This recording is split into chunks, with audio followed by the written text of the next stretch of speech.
Sometimes when I meditate, random memories pop up in my mind, things that happened a long time back and I never had remembered again. Why does this happen and what should I do? I've thought about that and I've examined that myself. And I'd say that the deeper you get into your meditation, the further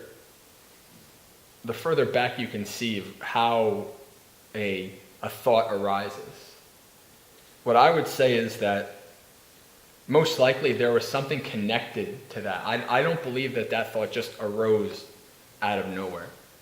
It arose because of a connection to something.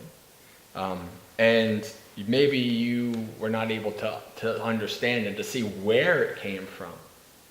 But it didn't just come out of nowhere.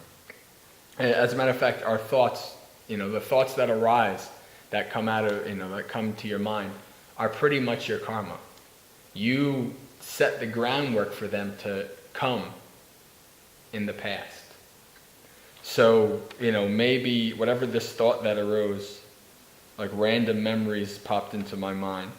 Like, sometimes something from the 80s will come up.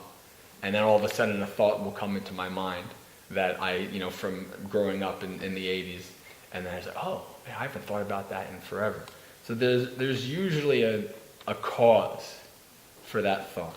I wouldn't waste too much time trying to track it down, but just be aware of the thought. Examine, the thought arises. What is the thought? Does it bring up any feeling?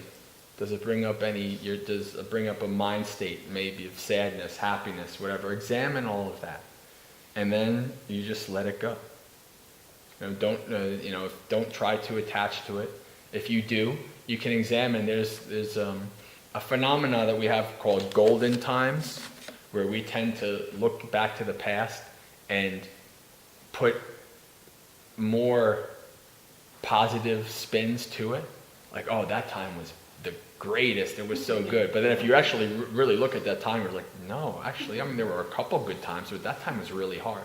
But we usually kind of golden, make our past into these golden nostalgic eras, and we want to look back at it for like a happy, pleasant feeling. So observe all of that.